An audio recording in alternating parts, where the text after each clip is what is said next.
mga nyunyi!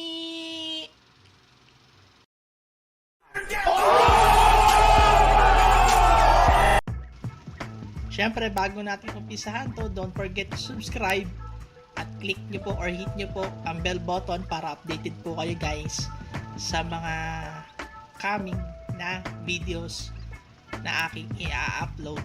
Alright guys, tayo po yung nagbabalik sa ating tutorial tungkol sa V8 sound card. Ayan. So, syempre guys, itong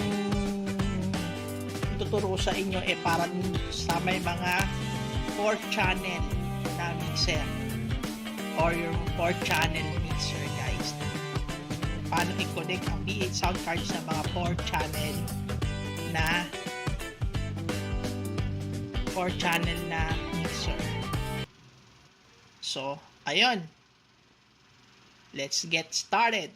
Ngayon guys, nung nakikita nyo, kung yung napapansin, tinakpan ko to.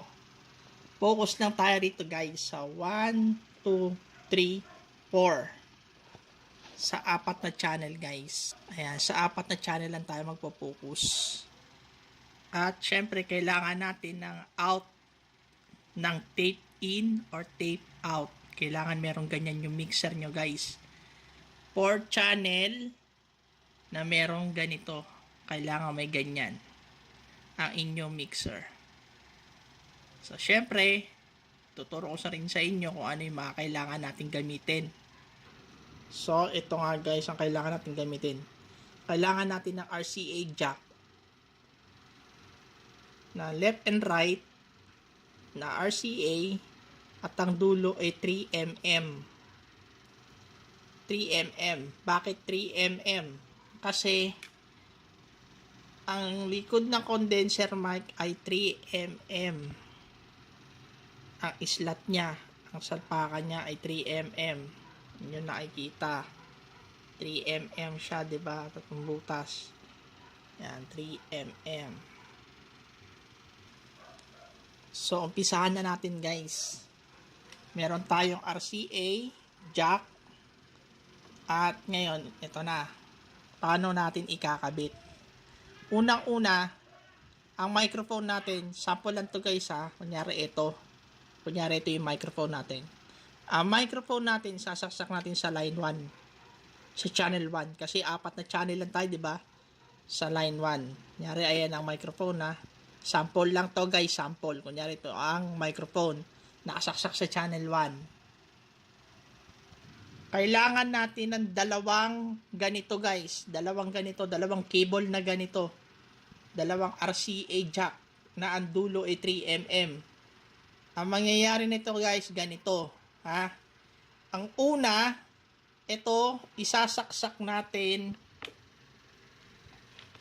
dito sa condenser mic. Ayan, sasaksak natin ngayon dito guys sa condenser mic. So ayan, nakasaksak na siya sa condenser mic ha.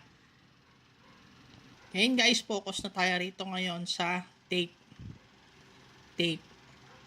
Ngayon, ito guys, sasaksak natin ngayon sa out. Ayan ha, sa out.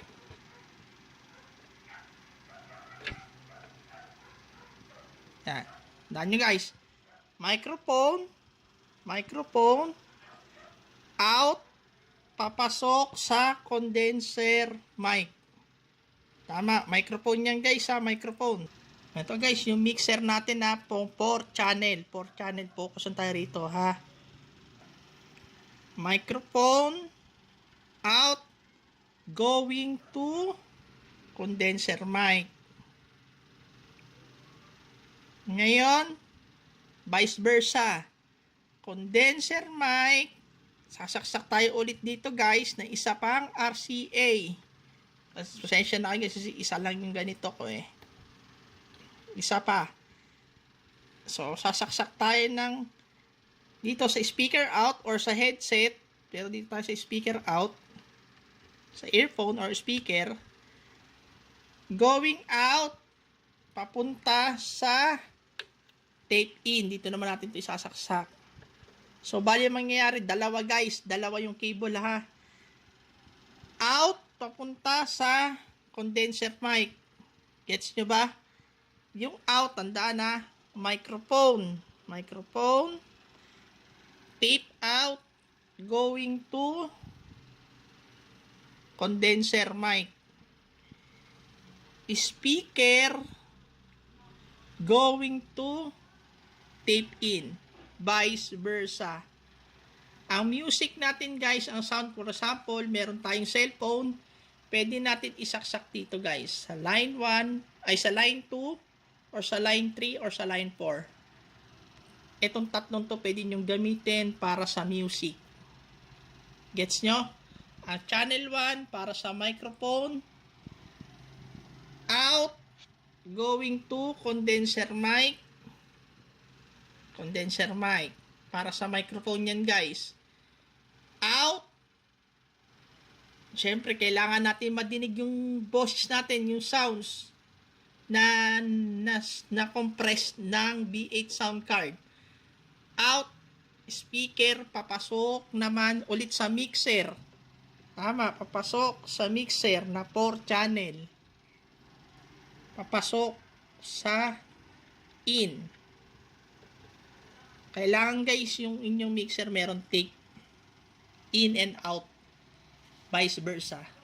Ganyan ka-basic. Ganyan lang siya kasimple guys. Kailangan dalawa yung jack nyo, RCA jack nyo. Okay, gets nyo? Pag meron pa kayo guys mga tanong, comment down below. Para masagot ko po yan guys, isa-isa. Ayan. Ganun lang po yan ka-basic. Paano i-connect ang B8 sound card sa 4 channel na mixer. Syempre, ang out niyan guys, sa main na, ito yung main out. Nakikita nyo may main out tayo. Main out. Kung meron kayong, so, ito na nga no, dito tayo ngayon sa main out. Sa main out na ang labas ng lahat ng sounds. Nasa mixer ang labas lahat ng sounds. So, main out, pwede kayo magsalpak dyan ng jack. Papunta, kung nyari, meron kayong amplifier. Yung may mga, iba merong amplifier. Dyan. Saksak nyo dyan. Papunta sa auxiliary ng amplifier nyo. Or papunta sa equalizer. Sa output ng equalizer nyo. Pwede nyo isaksak dyan. Kasi dyan na yung output, lahat ng music at sounds ng dumaan dito sa B8 sound card at dito sa mixer nyo. Diyan na ang labas lahat. Dito nyo isasaksak yung jack nyo papunta naman sa inyong mga ampli or speaker. So ayun guys, kung meron pa kayong hindi naintindihan, comment down below lang kayo guys para po ating masagot yan at unti-unti ko pong sasagutin. At yan, sana po naintindihan nyo at medyo malinaw-linaw ngayon ang ating video. So ayan. So salamat at keep safe and God bless po sa inyong lahat.